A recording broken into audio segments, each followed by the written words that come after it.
እንዴት ናችሁ? አማን ነው። ሳቅጃም እንዴት ናችሁ? አፈዛችኋል። ምንድነው? እስቲ ተቀበሉ። እኔ ስል ሳቅ እናንተ ጃም ሳቅ ሳቅ።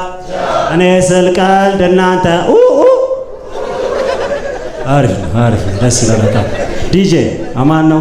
በዓል አሪፍ ነበር። በጣም አሪፍ። የአሁኑ በዓል ልክ እንደ ድሮ ነው የተከበረው።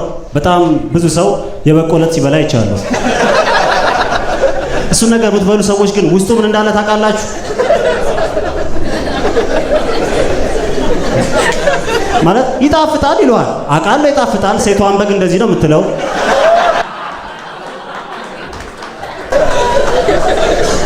ነገር ግን የሰው ልጅ በጭራሽ እሱን ነገር ወደ ሆዱ ማስገባት የለበትም። በጭራሽ። ወንዶች ከበላችሁ ወዲያው አረቄ ጠጡ። ሴቶች ከበላችሁ ፖስቲብል ዋጡ። ግድ ነው ግድ ነው። ይሄት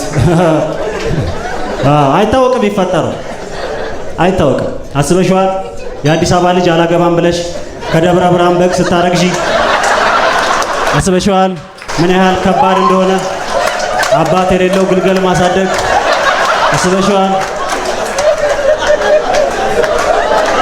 አስበሽዋል?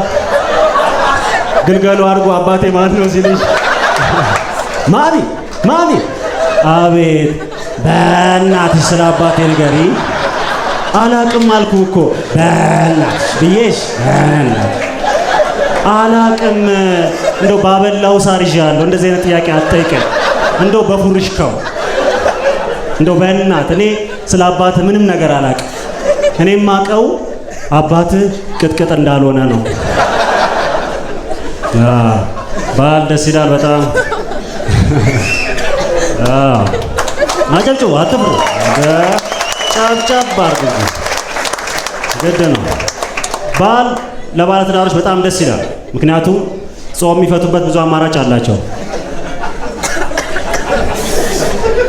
ያገባችሁ ሰዎች አላችሁ እዚህ ውስጥ ትዳር የመሰረታችሁ አጨብጭቡ። ያገባችሁ ሰዎች 4 ሰዎች አሪፍ ነው።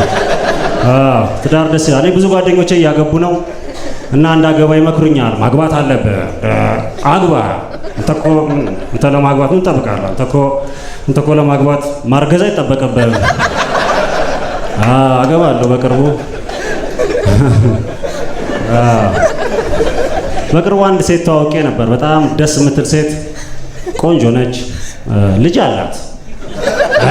አይደለም እሱ አይደለም፣ ልጇን ብቻዋን ነው የምታሳድገው። ባሏ ወታደር ነበር። እንግዲህ እንደነገረችኝ ከሆነ አሁን ባሳለፍነው የእርስ በርስ ጦርነት ባሏ ግዳጅ ላይ በነበረ ሰዓት ያው አስገድዶ ደፍሮ ስለማገጠባት ተፋተዋል። ጡት ያልጣለ ልጅ እያለው ይሄንን ማድረጉ ይደብራል በጣም። ምን አለ ልጁን እንኳን ይዞላት ቢሄድ ለጡቱ ነው ያለው።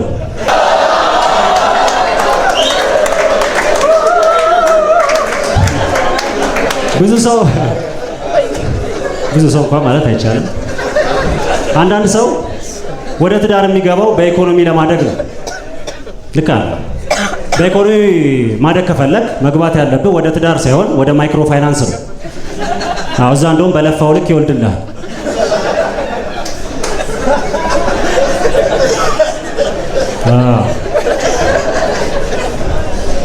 አንዳንድ ሰው ትዳር ለኮሜዲያኖች የሚቀል ይመስለዋል።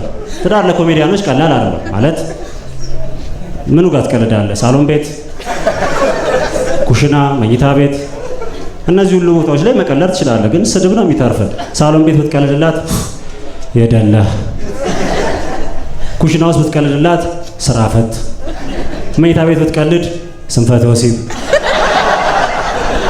ፈጣን ነው መሆን የምፈልገው፣ ጊዜ የለኝ።